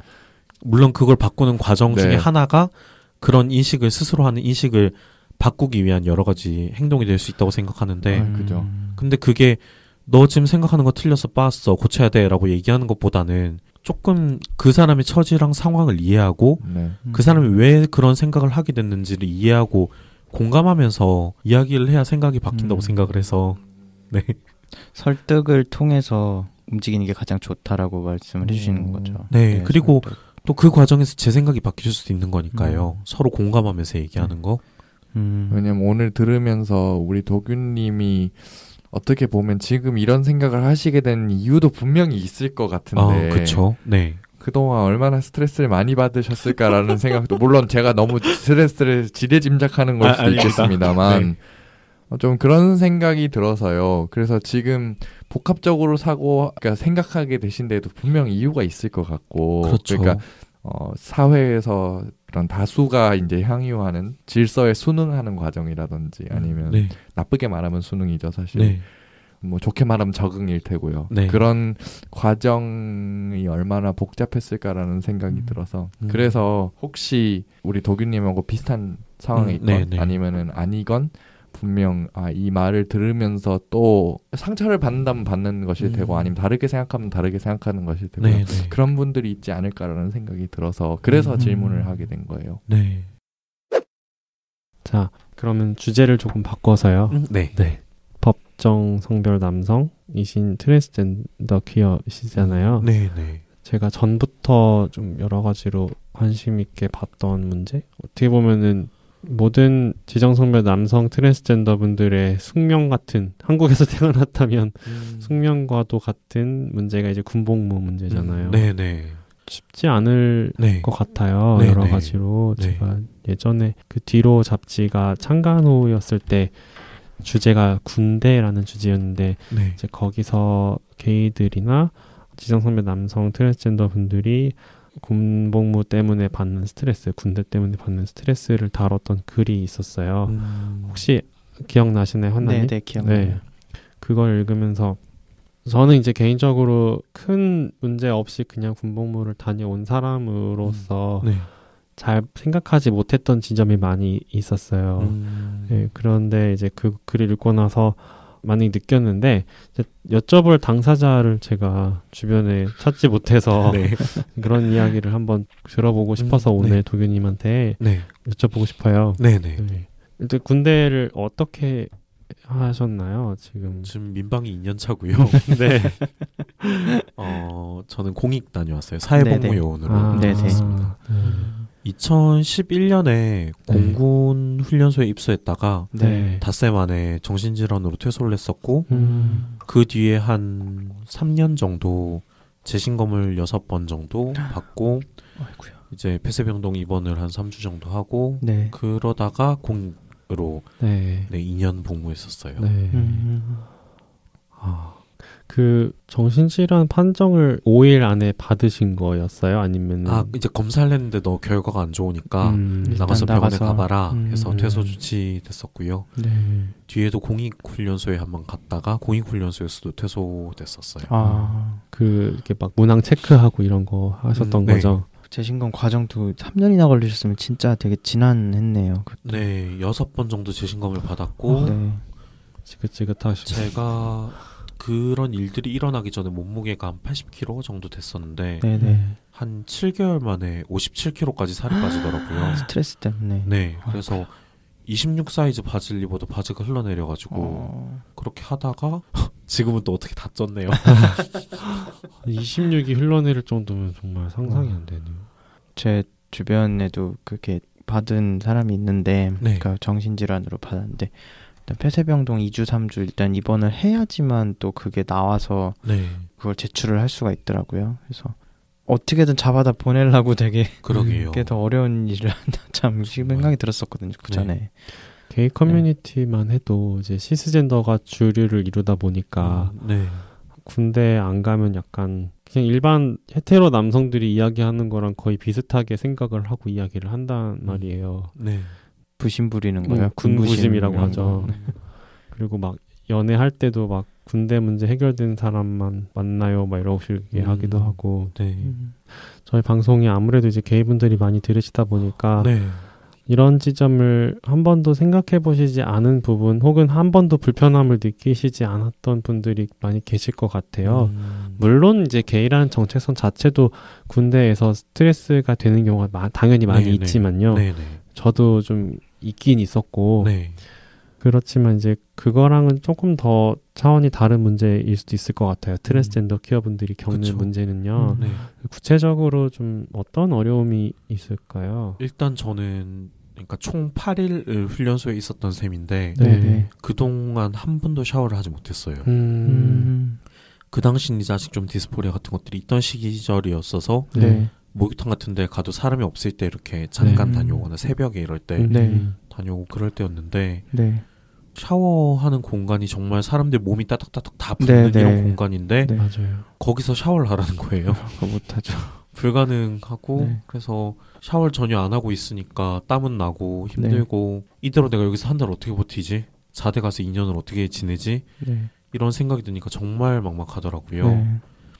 그리고 이제 저는 좀 덜 그렇지만 뭐 이제 머리 짧게 자르는 것도 너무너무 싫은 분들이 많이 계시고 그것 때문에 정말 직업 선택까지 어려움을 겪는 분들이 있는데 그런 분들이 머리를 바짝 밀어야 되는 거잖아요. 그렇죠. 그런 부분들도 있고 뭐 사실 남성 호모소셜이라는 공간 자체가 여성성을 가지고 있는 사람의 굉장히 적대적인 공간이잖아요.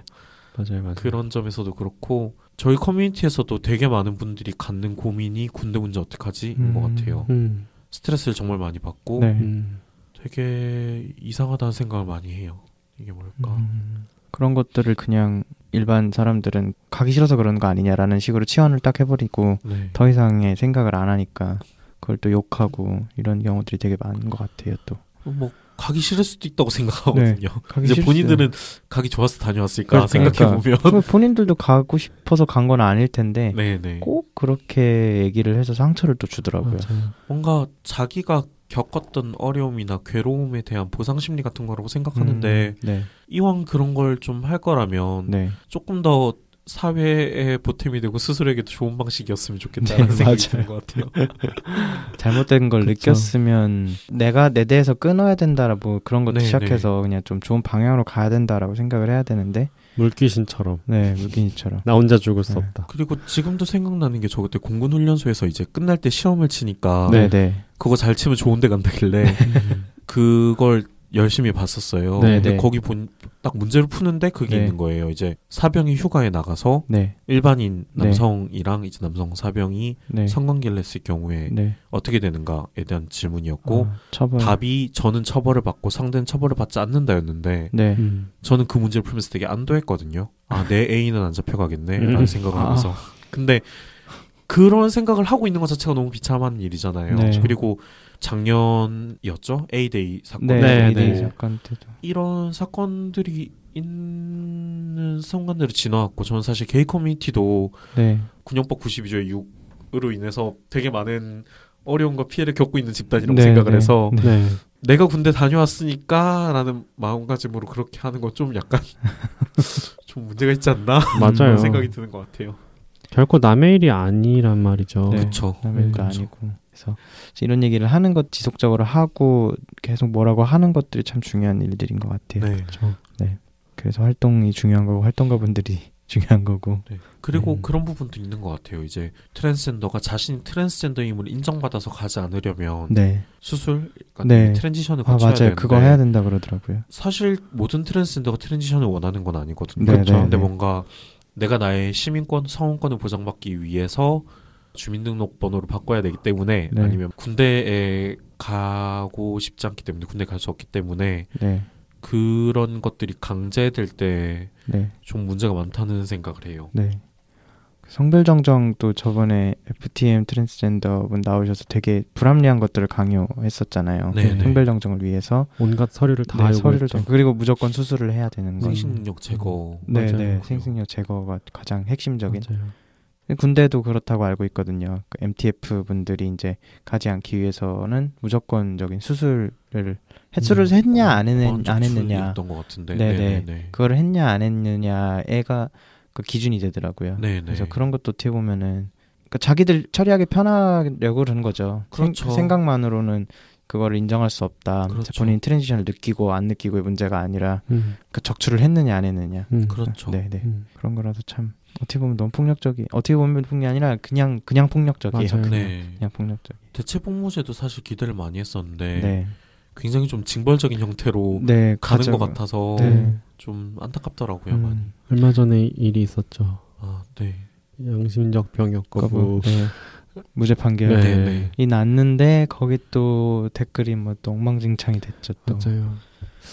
군대가 한국 남자들을 망치는 것 같아요. 갔다 온 사람이든 안 간 사람이든 계속 어떤 남성상이라는 걸 끊임없이 다시 만들고 그걸 강요하고 찍어내는 공장 같아요. 되게. 맞아요. 멀쩡하던 사람도 갔다 와서 되게 끔찍한 한남이 돼서 돌아온다든가 아니면은 이제 이건 저희가 아는 사람 얘긴데 그 친구도 이런 차별이나 아니면 불합리한 발언들에 대해서 굉장히 감성이 높던 친구인데 갔다 오더니 그 전투력이 굉장히 높아져서는 되게 안 좋은 방향으로 전투력이 높아져서 되게 사회를 막 완전 적으로 돌리고 완전 예민해지고 이렇게 해서 약간 그런 거에 본인이 불편함을 느끼지만 그러니까 자기가 그렇게까지 예민할 필요가 없다라는 걸 느끼고는 있지만 그게 트라우마로 남아서 되게 힘들어하는 친구가 있거든요.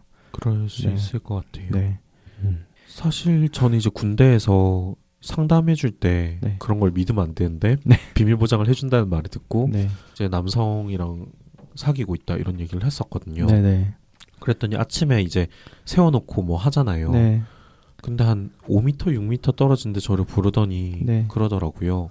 너 앞으로 하냐 뒤로 하냐 이런 거부터 해서 얼마마다 한 번씩 가냐 이런 거부터 되게 모욕적인 질문들을 들었고 너무 힘들었던 것 같아요. 그 순간에 내가 대답을 할 수밖에 없고 대답을 하면서도 누군가 들을까봐 되게 전전긍긍해야 되는 그 상황이 너무 싫었는데 사실 이건 어떻게 보면 게이 커뮤니티에 있는 많은 사람들이 되게 당면한 문제라고 생각을 해서 맞아요.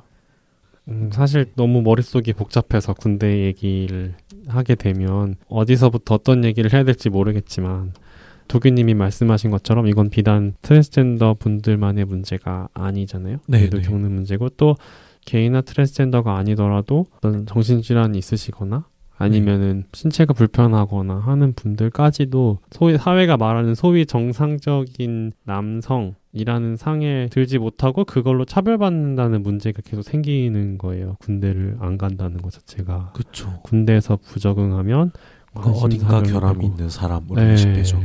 관심사병으로 낙인 찍어버리고 정말 사실 군대 정말 문제가 많은 집단인데 이거를 어디서부터 어떻게 뜯어 고쳐야 될지도 잘 모르겠는데 일단 저는 개인적으로는 그 첫걸음이 모병제로 좀 바뀌어야 된다고 생각을 해요. 그렇죠. 모두가 가야 되고 모두가 가야 되는데 안 가면 문제가 있는 사람이고 이렇게 돼버리니까 원하는 사람에 한해서 정당한 대가를 받으면서 가는 모병제가 된다면 많은 부분이 어느 정도 해소가 될 수 있지 않을까 하는 생각을 해요. 차츰차츰 기간을 이제 완전히 줄이다가 어느 정도 이제 됐을 때 지원을 할 수 있는 모병제로 막 그런 얘기도 하잖아요. 모병제로 지금 바꾸면 아마 아무도 없을걸, 대한민국 군대에 남는 사람 아무도 없을걸 이런 얘기를 하는데 네. 저는 그건 아닌 거라고 생각을 하거든요. 사실 아무도 없는데라고 말하는 순간 다들 자유로 간 사람 아무도 없다는 얘기인 거잖아요. 그쵸. 그럼 사실 자유로 사람들이 갈 만한 어떤 처우를 만들고 대우를 해야 되는 거잖아요. 그를 인정하는 꼴이잖아요. 본인들이 그게 아니라는 걸 인정하는 불합리한 말이지. 공간이라는 거를 분명히 본인이 인정을 해버리는 꼴이니까. 그리고 예를 들어 국방에 어떤 비용이 필요하다면 그런 지점을 그런 방식으로 개인들을 갈아 넣어서 해결하고 있는 거잖아요. 그렇죠. 맞아요. 나는 그래서 그런 생각도 해요. 우리가 세금을 내서 밀리터리 서비스를 받는데 그 드리는 만큼의 퀄리티를 뽑아내는 보장을 받을 수 있을까라는 생각도 해요. 이런 식으로 계속 굴러가면. 그리고 그때 갔다 왔을 때는 제가 21살에 가서 23살에 나왔는데 그때만 해도 이제 어렸고 사회에 나온 지 얼마 안 됐을 때니까 그냥 다들 가니까 가나 보다. 그리고 그렇게 갔고 또 월급이 정말 형편없었단 말이죠. 저 그때만 해도 병장 월급이 10만 원인가 막 이랬어요.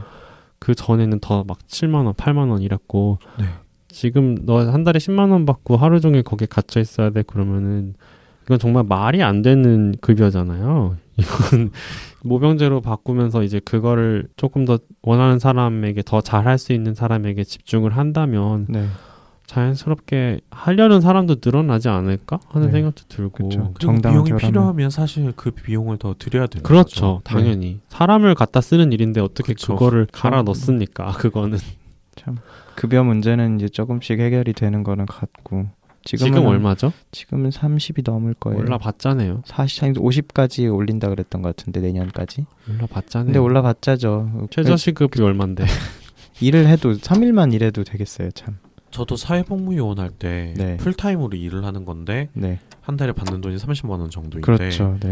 사실 바깥에 있는 거기 때문에 의식주를 내가 해결해야 되고 그렇죠. 어떤 생활에 필요한 재반 비용은 다 들어가는데 풀타임 노동을 하고 30만 원밖에 못 받고 맞아요. 추가로 돈을 버는 일을 하려면 허가를 받아야 경업허가 되고 받아야 되고 그것도 내 시간을 들여서 해야 되는 거잖아요. 맞아요. 정말 좀 너무 불합리하다라는 생각이 들더라고요. 이런데 징벌적으로 대체복무가 확정이 되면 그분들은 얼마나 더 힘들겠어요, 진짜. 그러게요. 사실 그 자체가 군대라는 이미 징벌인데. 그쵸. 그냥 벌인 거잖아요. 이건 그냥. 맞아요. 그쵸. 기간도 훨씬 길고. 아무튼 좋은 방향으로 해결이 돼야겠죠. 뭐 대만처럼 6개월만 갔다 온다든가 이런 식으로 조금씩 줄여나가면서. 그것도 괜찮고요. 지금 군복무 이야기가 나오니까 엄청 열을 띄게 됐는데 이 얘기는 지금 이렇게 하고 끝낼 게 아니라 언제 한번 주제를 정해서 제대로 이야기를 해보면 좋을 것 같아요. 이태훈 소장님이나 아니면 이제 그 밑에서 이제 같이 일하는 형남 씨나 누구를 모셔서 하는 것도 나쁘지 않을 것 같아요. 그리고 게이분들뿐 아니라 군대로 인해서 고통받고 있는 다른 성소수자분들 또 게스트로 초대해서 이야기 나눠보는 시간이 필요할 것 같습니다. 기대되네요. 그때도 기회 되면 나와주세요. 그러면 군대 이야기는 뭔가 아쉽지만 여기서 마무리를 하고요. 다음 주제로 넘어가 보겠습니다. 저희가 사전에 드렸던 질문 중에 크루징에 대해서 저희가 여쭤봤었는데 먼저 퀴어들에게 크루징이란 어떤 의미일까요? 크루징이 뭔지 모르시는 분들이 또 계실 수도 있겠네요. 생각해보니까 특정한 공간, 주로 공공장소나 이런 공간들에서 말하자면 섹스할 상대 혹은 연애할 상대 같은 것들을 빠르게 찾아서 하는 식찾기 뭐 그죠. 게이들의 표현으로 하자면 게이들의 표현 식찾기 오프라인 번개 느낌. 그렇죠. 긴급한 크루징인데 사람마다 의미가 되게 다르겠지만 저는 좀 그런 생각을 자주 하는 게 크루징 말고 다른 방법으로 다른 퀴어랑 관계 맺기 어려운 사람들이 있다고 생각하거든요. 예를 들어 소위 우리가 게이 커뮤니티라고 부르는 공간이나 뭐 게이바, 클럽 이런 공간들 같은 경우에 딱 규정하는 제한이 없더라도 네. 연령이 많으면 진입하기 어렵다던가 어떤 그런 맥락 같은 것들이 있기도 하고 그게 아니더라도 뭐 인종이라던가 뭐 온라인 접근성이라던가 네. 구매력이라던가 네. 이런 부분에 따라서 어떤 사람들은 사실 진입을 거의 할 수 없는 경우들이 있거든요. 그럼요. 그런 상황에서 미끄러지는 사람들한테 크루징을 통해서 타인이랑 관계를 맺고 이렇게 만나는 게 저는 단순히 섹스 이상의 의미를 갖는다고 생각을 해요. 그래서 좀 크루징을 그런 식으로 해서 관계를 맺는 사람들한테 이거는 그냥 단순히 원나잇이랑은 좀 의미가 다르지 않을까 그런 생각이 듭니다. 그러면 퀴어라는 범주가 너무 넓으니까요. 네네. 뭐 물론 이것도 그렇게 PC하진 않은 것 같지만 게이들을 대상으로 이제 범위를 조금 좁혀서 보게 되면 그 물론 직업 생활에서도 발견하시긴 하겠지만 네네. 그런 크루징의 게이들한테 가는 의미가 뭐가 좀 다르다고 보시나요? 예를 들어서 퀴어라는 넓은 사회 내에서도 게이라는 특성이 있으면 그것을 통해서도 크루징의 의미가 다를 수도 있다고 해석할 수 있을 것 같아서요. 일단 소위 크루징이 일어나는 문화나 커뮤니티 자체가 게이 커뮤니티이긴 한데 네. 저는 이 안에 이제 스스로를 자기를 게이라고 설명하지 않는다거나 네. 게이라는 건 정체성 용어잖아요. 네. 그러니까 그냥 단순히 남성이 남성을 좋아한다의 개념이 아니라 그런 어떤 특성을 개인의 어떤 정체성 그 사람이 드러내는 무언가로 인식하고 분류하는 방식인 건데 그런 방식이 좀 들어맞지 않는 사람들이 있다고 생각을 하고 그게 제가 말한 어떤 게이가 아닌 사람들이라고 생각을 하는데 그런 사람들이 좀 많은 편이죠. 그러면 게이가 아닌 사람들은 그런 시스템에 절대 못 녹아들겠네요. 그런 부분들이 어느 정도 있는 경우가 많아서 크루징에 조금 더 하게 된 경우가 많다고 생각해요. 예를 들어 제 애인 같은 경우에도 45살 먹고 게이라는 단어가 무슨 뜻인지 알았거든요. 되게 늦게 하셨구나. 45살 되도록 남자들을 만나고 섹스를 하고 이런 건 있어도 게이가 무슨 말인지 몰랐던 거예요.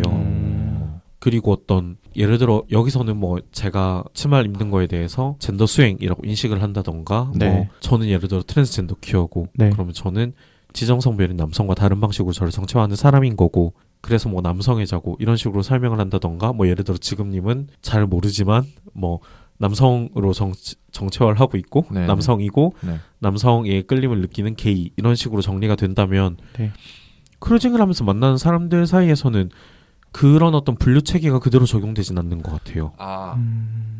네. 그래서 뭐 치마를 입고 이렇게 오는 사람도 있으면 뭐 저 사람은 여장을 하나 보지 뭐 이 정도로 생각을 한다거나 아니면 그냥 뭐 저 사람은 치마를 입나 보네 뭐 아니면 그런 걸 좋아하나 보네 이렇게 인식이 된다던가 소위 우리가 성소수자 커뮤니티라고 불리는 이 안의 어떤 분류 체계나 분류 방식이랑 다른 방식으로 구성되는 사람들이 있다고 생각해서 그런 맥락에서 저는 약간 게이와 게이가 아닌 사람들이라는 표현을 썼던 것 같아요. 그러면 정말 긴급한 섹스를 위한 관계가 그런 걸 구성하는데 네네네. 그럼 그게 평상시 자신이 가지고 있는 젠더나 아니면 그런 관념으로부터의 해방이라고 표현할 수 있을까요? 뭐 그럴 사람마다 그런 경우도 있을 것이고 아니면 그 순간에만 어떤 그런 모습으로 살 수 있는 것일 수도 있을 것이고 네, 사람마다 워낙 차이가 크다 보니까. 그리고 또 어떤 사람들은 예를 들어 뭐 외국인이 커뮤니티에 진입하기 정말 어렵잖아요. 그렇죠. 그리고 특히 백인이 아닌 사람이 진입하기 너무 어려운데. 그렇죠. 뭐 예를 들어 영어가 가능하면 그나마 다행인데 영어랑 한국어가 다 안 된다. 그러면 정말 진입하기 어렵잖아요. 그렇죠. 그런 사람들이 크루징을 하러 온다거나 이런 경우들도 있는데 그런 식으로 커뮤니티에서 미끄러지는 사람들이 되게 많이 있고 저는 어쨌거나 범일동에서 생활을 시작하면서 그런 공간들에서 사실 먼저 생활을 시작했기 때문에 좀 그런 부분이 익숙하다거나 그런 공간들에 대해 애착이 있다거나 이런 부분이 있는 것 같아요. 그러면 아까도 말씀해 주셨던 것처럼 그런 공간 밖에서의 생활이 어려울 수도 있다라고 어렵다기보다는 분리된다? 네, 분리된다라는 표현이 좋을 것 같네요. 네. 제가 사실 이 말씀을 드리는 이유가 뭐냐면 아까 개인에 따라서도 해방이냐 아니냐에 따라서도 생각이 달라질 수 있다고 했잖아요. 그럼 결국 그 안에서 만족하시거나 물론 만족한다는 표현도 이상한 것 같지만 그 속에서 주로 자연스럽게 생활하시는 분은 결국 그게 편하니까 그렇게 있는 거겠죠, 그죠? 뭐 그럴 수도 있고 혹은 그게 아닌 방식이라는 게 주어지지 않는 경우도 있다고 생각해요. 물론 주어지지 않은 거는 조금 뭐 다르게 해석할 수 있는 네네. 거긴 하지만 만약에 이 사회에서 그런 사회화라는 과정, 네네. 그럼 그 사회화 과정이 정말 뭔지 모르겠지만 네네. 그 사회화 과정으로 그 요구되는 무언가에 적응을 하지 못하는 거로도 볼 수 있잖아요, 사실. 그럴 수도 있죠. 그럴 수도 있잖아요. 네네. 그 다수가 생각하는 생각에 끼워 맞추자면 네네. 굳이 네네. 죄송합니다. 혹시 네, 아니요, 이걸 들으면서 불편함을 느낄 분도 계실 것 같은데. 네네. 그러니까 저는 그런 생각을 해봤으면 좋겠어요. 예를 들어 네. 나이 70살에 네. 가진 돈도 없고 네. 술집 가서 쓸 돈도 없는 네. 근데 하지만 남성의 어떤 끌림을 느끼는 네. 남성이라고 할 수 있는 사람이 있다고 할 때 그 네. 사람이 어딜 갈 수 있을까요? 그 사람이 예를 들어 스마트폰이 없다던가 인터넷 사용을 할 수 없다던가 그런 접근성이 떨어진다던가 혹은 지역이 서울이나 수도권이 아닌 지역에 있다던가 그런 사람을 생각해 볼 때 그 사람이 갈 수 있는 다른 방식으로 내가 성소수자로서 누군가와 관계 맺을 수 있는 그런 공간이라는 게 그 사람에게 주어질 수 있을까 그런 생각을 전 하게 되는 것 같아요.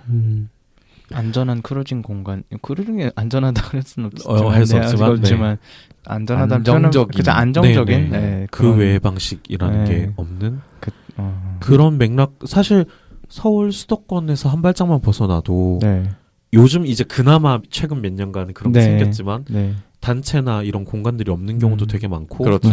경제력에 따라서 그런 공간에 벗어날 수 없는 경우도 있고 그런 다양한 맥락들을 조금 생각해보면 좋을 것 같아요. 뭔가 물론 이제 어떤 사람들은 충분히 그런 공간에 진입 가능하고 내가 나를 어떤 특정한 정체성으로 설명하면서 그렇게 사람들과 관계 맺고 커밍아웃하고 이렇게 살아갈 수 있지만 안 그러는 사람들도 있는데 더 많을지도 모르겠어요. 그런 사람들이. 근데 모든 사람에게 그런 조건이 주어지느냐라고 생각해보면 저는 그렇지 않다고 생각하는 것 같아요. 지금 우리가 이야기하고 있는 것을 혹시 결을 못 따라오시는 분들이 계실 것 같아서 그 토론의 사실 전제에 대해서 좀 말씀을 드리면 우리 이성애자분들 지정성별을 받아들이면서 동시에 헤테로섹슈얼인 분들 같은 경우에는 사실 크루징이 있을 수도 있지만 그건 굉장히 자연스럽게 사실 일어나잖아요. 그 사람들은 말하자면 일종의 그런 어떤 일종의 어떤 그런 홍대에 있는 클럽에 간다. 클럽에 간다든지 클럽에 간다는 표현 자체에 사실 그런 의미가 가 있기도 하잖아요. 그렇죠. 그런데 이제 성소수자나 아니면은 이제 소수자의 입장에 있는 사람에 있어서는 그런 크루징 자체가 사회적인 시선에서 자연스럽지 않은 거죠. 그러니까 당연히 크루징을 하게 되려면은 다른 독자적인 공간을 필요로 하게 되는 것이고 그렇기 때문에 이런 토론을 하고 있다는 점을 일단 유념을 하실 필요는 있는 것 같아요. 만약에 우리 청취자 여러분들께서 비성소수자시라면 그러면 이제 거기에서 특히 게이들의 입장에서 봤을 때 그럼 결국 그 크루징을 하고 그러니까 자신의 상황이 아까 우리 도균님께서 말씀해 주신 것처럼 조금 더 열악하다면 그럼 정말 안정적인 크루징 장소를 찾을 수 있는 곳이 어디인가 라는 점에 대해서 어쨌든 얘기를 했었던 거고요. 그렇죠? 그러니까 그리고 저는 동시에 이제 왜 크루징을 하는가? 그렇죠. 왜 크루징을 하게 그런 되는가? 맥락에서 그 사실 크루징이라는 거 자체가 좀 위험한 부분이 없잖아 있잖아요. 그렇죠. 성병에 노출되기 쉬운 상황이라든지 범죄의 위험성이라든지 어쨌든 누가 누군 전혀 모르니까. 그럼에도 불구하고 그렇게 그런 곳으로 발길을 향할 수밖에 없는 상황을 생각해 보자고 말씀하신 거잖아요.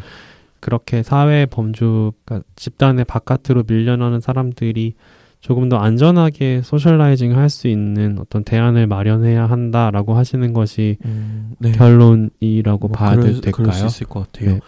공적으로 자신의 존재를 인정받을 수 없는 사람에게 섹스나 연애 같은 것들이 사적이라고 얘기한다면 그런 사적인 것은 가능한가? 라는 생각이 들고 그렇지 않은 맥락이 있다고 할 때 예를 들어 성병에 대해서도 말씀해 주셨는데 그럼 이제 저는 위험하니까 하지 마라는 너무 설득력이 떨어진다고 생각하고 그런다고 위험이 사라지지 않는다고 생각하거든요. 그렇다면 그런 사람들이 처해 있는 사회적인 환경이나 여건들을 개선함으로써 네. 위험성을 낮추는 게 우리가 할 수 있는 방법인 거고 맞아요. 네. 그게 말하자면 어떤 보건 정책 같은 것들이 필요한 이유잖아요. 그런 접근이 있으면 좋겠다는 생각이 드는 것 같아요. 이게 비슷한 맥락으로 최근에 진행됐던 논의는 이제 에이즈에 대한 얘기였는데 네. 뭐 짧게만 얘기하자면 에이즈에 대해서 그러니까 뭐 더 시시하거나 아니면 이제 약간 호모포빅한 거를 이제 정책으로 세우고 있는 국가에서 오히려 에이즈 발병률이 높다. 네네. 왜냐하면 더 숨기기 때문에. 네. 그러니까 더 사회적으로 이게 점점 더 숨기고 예방도 사실 잘 안 하게 되고 이러다 보니까 더 음지로 들어가서 발병률이 높아진다라고 얘기를 하더라고요. 네. 이런 것도 어떻게 보면은 차라리 이렇게 드러나게 한다는 게 국가 정책적으로 이거를 어떻게 컨트롤을 하는 방식을 찾아서 이 사람들을 양지로 끌고 나와야 그 발병률이 줄어들고 컨트롤도 된다라는 그런 얘기를 했었던 것 같은데. 아니면 뭐 아이샵 같은 것들 보면 네, 사실 네. 그 사람은 똑같은 행동을 할 거라면 네. 이왕이면 콘돔을 쓰면 더 안전하잖아요. 네네네. 그렇죠. 네, 뭐 예를 들어 그런 것들 아니면 네. 요즘 프랩 같은 것들 네, 프랩 이제 막 얘기 많은데 네. 그런 것들에 대한 접근성을 좀 네. 많이 확보를 한다던가 네, 맞아요. 그런 방식으로 어쨌든 사람들이 어떻게 살지를 다 바꿀 수는 없을 것 같고 네네. 어차피 그 사람이 그런 모양으로 그런 모습으로 자신이 처한 상황에서 살 거라면 네. 그렇게 사는 것 자체가 덜 위험하게 만들 수 있다고 네, 생각하고 그렇게. 그게 어떤 역할이 아닌가라는 네. 생각이 들어요. 그럼으로써 이제 그런 사람들에게 찍히는 낙인도 더 줄어들겠죠. 그렇죠. 네. 그 도규님이 오늘 이런저런 이야기들을 많이 해주셨는데 어떻게 보면은 기본적인 어떤 원리랄까요? 도규님이 가지고 계신 논리, 원리는 방금 말씀하신 거에 다 기반한 내용인 것 같아요. 네. 아까 성매매 하시는 분들의 처우 개선, 네, 결국에는 이거랑 같은 맥락인 거잖아요. 비슷한 맥락일 수 있다고 생각해요. 네. 왜냐면은 사실 성매매라는 직업은 인류의 역사상 가장 오래된 직업군이잖아요. 네. 저는 그렇게 들었거든요. 네. 그 말은 곧 인간의 본성이 어떻게 변하지 않는 이상, 그러니까는 누군가와 성욕을 해소하고 싶은 그런 욕구? 그렇지만 어떤 모든 사람이 어떤 안정적인 파트너가 있는 것이 아니고 저는 조금 이제 접근은 좀 다른 편이 더 좋다고 생각하는데. 아 그래요? 네. 아 그럼 좀 그런가? 네네. 아무튼 제가 말하고자 했던 거는 네네네. 그만큼 근데 막 제가 이 얘기를 왜 했냐면 네. 막 그런 이야기 하잖아요. 뭐 성매매 뿌리를 뽑아야 한다. 막 근절해야 된다. 네네. 그런 식으로 성매매를 접근을 아예 다르게 하고 있으니까. 네. 근데 저는 그거는 사실 별로 실효성이 없는 정책이라고 생각을 하거든요. 어느 정도 그런 면이 있고 저는 이제 이 일을 원하지 않는 사람들이 이 일을 그만둘 수 있는 조건을 만드는 건 너무 좋다고 생각해요.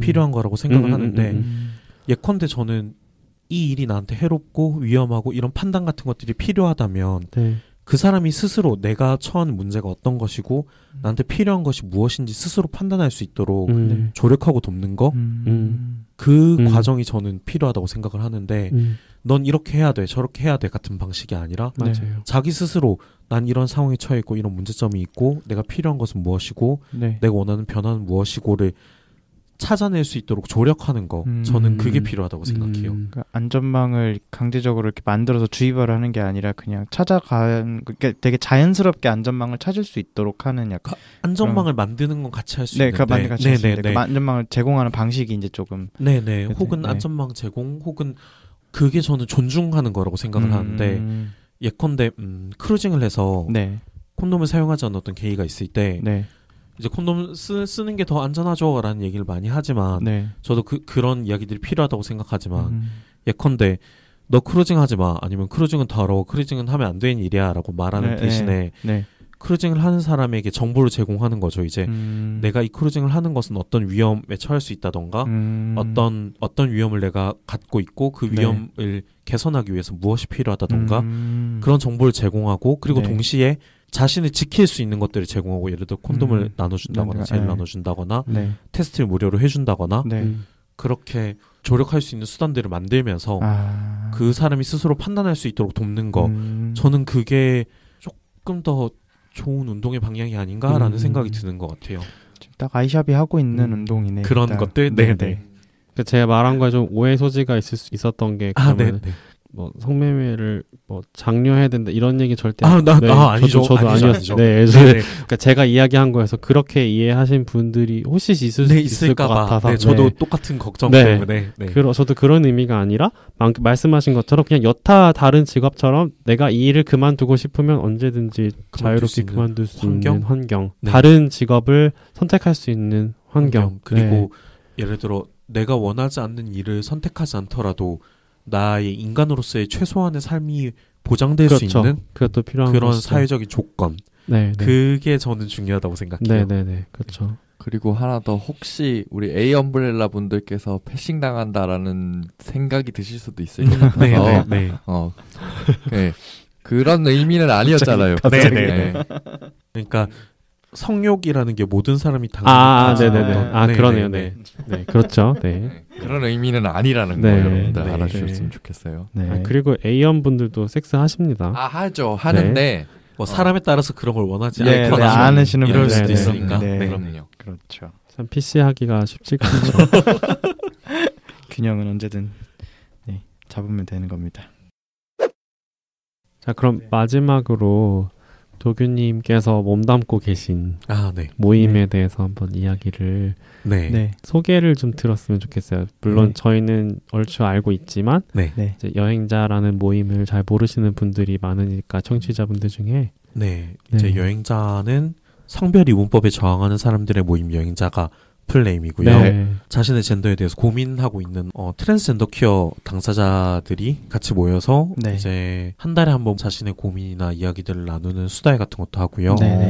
성소수자 인권 포럼 같은 데서 발제 같은 걸 하기도 하고 이제 팟캐스트 젠더 여행자도 여행자에서 하고 있는 공식 방송이고요. 최근에는 연극 워크샵 같은 걸 해서 같이 이런 걸 배워보기도 하고 그런 것들을 하고 있는 단체입니다.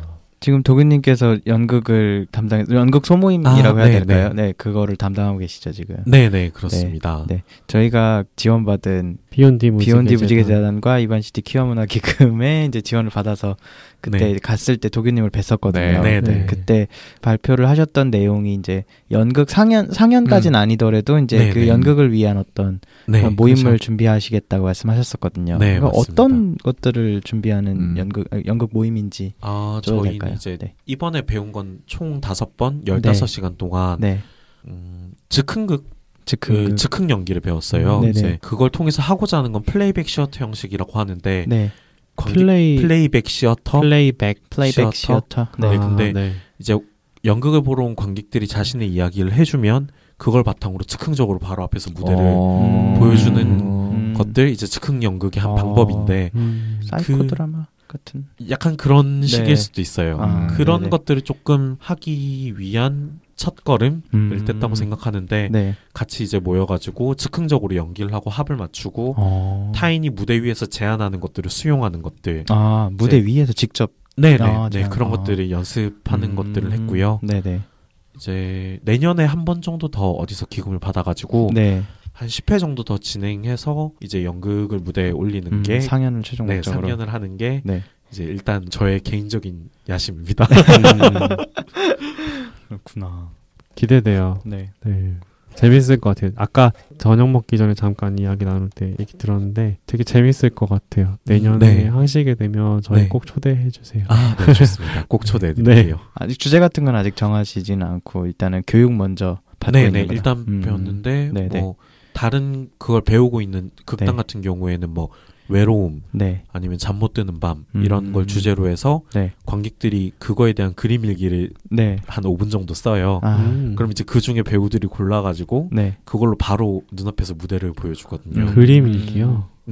그런 것들. 글보다는 그림으로 해서 이제 말이랑 같이 글이랑 그림이랑 이렇게 해가지고 그런 방식으로 하는데 괜찮을 것 같아요. 그렇게 해서 나온 얘기 중에 좀 괜찮은 얘기들이 있으면 그걸로 다시 극을 만들어서 뭐 전극이든 어떤 형태로든 무대를 더 만들 수도 있을 것 같고요. 재밌을 것 같아요. 일단 저의 계획입니다. 기금을 받아야죠. 내년에 또 받으셔야 돼. 내년에 또 지원하실 생각이신가요? 뭐 어디라도 일단 지금도 2군데 기금하고 있거든요. 그렇구나. 저번에 말씀하셨던 서울시 어디 거기하고 지금 저희 같은 재단에서 받고 있는데 되게 기대되네요. 정말 다양하게 활동하시네요. 혹시 그런 공연이나 이런 확정된 게 나오면 공지를 어디서 확인할 수 있을까요? 여행자 일단 공식 SNS에서 네. 공지할 것 같고요. 네. 네. 그리고 젠더 여행자가 그때 이제 계속 방송을 하고 있다면 젠더 여행자에서도 공지를 할 것 같습니다. 네. 여러분 들으셨죠? 앞으로 그 공연에 대해서 궁금한 점이 있으시다면 언제든지 우리 SNS랑 팟캐스트 여행자 주목해 주시면 감사하겠습니다. 아직 이제 준비하는 과정이니까요. 될 수 있으면 좋겠네요. 응원하겠습니다. 감사합니다. 젠더 여행자는 지금 오늘자로 4위를 하고 있어요. 퀴어 카테고리 4위. 루이님께서 출연해 주셔가지고 루이님 인터뷰가 하루 만에 600건 이상 청취해 주셔가지고 그렇구나. 확 올라갔습니다. 그 정도 확 뛰는구나. 역시 유명인이 나와주셔야 방송이 확 주목을 받나 봐요. 저희도 명진님, 나영님, 루이님 이 순서로 나왔는데 그랬더니 갑자기 4위가 돼 있네요. 명진님도 나오셨구나. 그 명진님이 서울 퀴어문화 축제 조직위원장님이시죠. 네네. 저희도 혜영님 덕을 조금 봤죠. 혜영님 편 올라간 뒤로 구독도 늘고요. 구독도 늘고 청취도 확 늘었고. 맞아요. 역대 최단 기간 또 찍었어. 맞아요. 기록을 경신했어. 또. 감사합니다. 듣고 계시다면 혜영님. 그러면은 오늘 방송을 이 정도로 마무리해야 될 것 같아요. 지금님 정리하실 건가요? 어떻게? 오늘은 정리를 못할 것 같아요. 여러분 제 중간에 갑자기 제 목소리가 한참 동안 안 들렸을 텐데요. 한 15분여 동안 제가 오늘 좀 상태가 좋지 않아서 그러면 이제 뭐 대강 한번 해볼까요? 네 오늘 정리는 아니 근데 다 잘할 수 있을지 모르겠는데 한나 씨가 해주신 편집도 욕심내고 요새 정리맨 자리까지 넘보시네. 아니에요. 하지 말까요? 하세요. 사실 막상 멍석 깔리니까 힘드네. 한번 들어볼게 얼마나 잘하나. 이러고 뭐 5분 통편집. 오늘 그럼 제가 대신을 한번 그냥 간략하게 정말 길게는 못하지만 오늘은 젠더 여행자를 진행하시는 도규님을 모시고 방송을 했습니다. 그래서 본인은 트랜스젠더 퀴어로 정체를 하시는데 상황에 따라서 그리고 약간 상대를 좀 어떻게 보면 제압인 것 같아요. 그 공간에 있는 사람들이 그런 걸 느껴라라고 하는 식으로 이제 되게 다양한 방식으로 표현을 하신다고. 어쨌든 본인이 갖고 있는 특질들과 특성들로 가지고 굉장히 많은 단어로 표현을 하고 계신다고 말씀을 해주셨고요. 성노동자들을 위한 어떤 운동과 그 다음에 젠더 여행자에서 하고 계시는 많은 활동들에 대해서 말씀을 해주셨고 중간에 또 저희 뭐 군대 얘기를 또 하면서 군대 갖고 있는 부조리함 특히 이제 트랜스젠더 분들이 겪는 어떤 군대 조직 문화에서 느끼는 그런 불합리함, 부당함 같은 것들을 말씀을 해주셨고요. 그리고 크루징에 대한 이제 이야기를 하셨어요. 크루징 얘기를 하면서 굉장히 좋은 얘기들을 많이 그러니까 우리도 되게 느끼는 게 많았고 단순히 그것들을 하지 말라 혹은 이제 금지하는 방향으로 가는 게 아니라 그 사람이 그런 것들을 하면서 어떻게 조심할 수 있는지에 대한 어떤 정보를 제공하고 의식을 바꾸는 방향으로 가는 게 가장 좋은 방식인 것 같다라고 말씀을 해주셨어요. 그래서 미끄러지는 분들도 어떻게 안전하게 생활을 하실 수 있도록 그런 방향으로 이끌어가는 게 좋다라고 말씀을 해주셨습니다.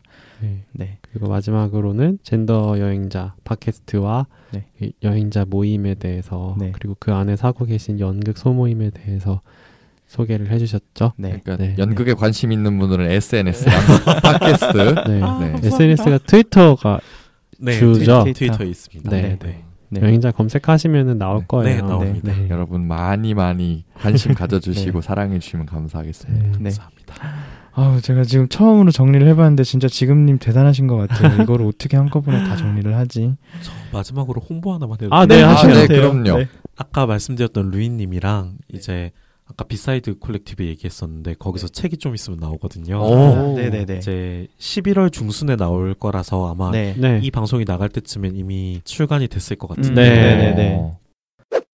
출판사의 사정으로 책 발간이 12월 초로 미뤄졌다고 도규님께서 전해주셨습니다. 퀴어 페미니스트 교차성을 사유하다라는 제목으로 퀴어 페미니스트 교차성을 사유하다라는 제목으로 책이 나올 것 같은데 저희가 출판사가 영세해서 저희가 알아서 다 팔아야 되거든요. 조금 사주시거나 아니면 네. 주변 도서관에 신청해서 읽어주시면 너무 감사드리겠습니다. 네. 어느 채널을 통해서 구입할 수 있나요? 아마 나오면 이제 알라딘이나 다 서점 같은데. 일반 서점에 다 나오는 건가요? 네네. 네. 여러분 일반 서점에서 다 구하실 수 있다고 합니다. 네. 요새 시일성이 아주 높은 이야기들일 것 같아요. 제목을 보니까. 저도 꼭 사서 읽겠습니다. 네. 감사합니다. 저는 집 앞 도서관에 구비를 하라고 신청을 하겠습니다. 저희 학교에도 얘기할게요. 학교에서 한번 탁 사주면 또 이렇게 좋죠. 네. 아무튼 저희가 또 링크도 같이 해서 올리고 하겠습니다. 되게 좋은 얘기일 것 같네요. 어쨌든 교차성 페미니즘에 대한 이야기일 테니까요. 저는 정체성에 대한 글을 썼어요. 네. 도규님 오늘 마지막으로 이제 소감을 듣고 끝나면 좋을 것 같아요. 여기서 항상 이 스튜디오에서 하시잖아요. 젠더 여행자도 홈그라운드에서 하신 셈인데 어떠셨나요? 맞아요. 어떠셨는지. 진행자 할 때는 그냥 뭐 하는 대로 했었는데 게스트로 나오니까 막 숨 쉬는 것도 너무 힘들고 너무 긴장되고 또 KPC방 청취자분들이랑 어쨌든 만나는 기회니까요. 좀 그리고 평소 때 약간 젠더 여행자 진행하면서 못했던 얘기 같은 것들이 좀 많이 할 수 있어서 되게 좋았고 초대해 주셔서 감사합니다. 저희가 감사하죠. 여기까지 들어주신 청취자분들 정말 감사합니다. 아마 많이 들으셨을 겁니다. 자, 그러면 도규님 다시 한번 감사드리고요. 그러면 저희는 아마 이 다음 방송은 이제 젠더 여행자의 다른 진행자 분이신 정숙조 씨님을 게스트로 모셔서 또 그분의 이야기를 나눌 것 같아요. 이제 방송도 많이 기대해 주시고요. 그러면 마무리 멘트로 인사드리도록 하겠습니다. 오늘 PC방 이용료는 좋아요와 구독으로 받겠습니다.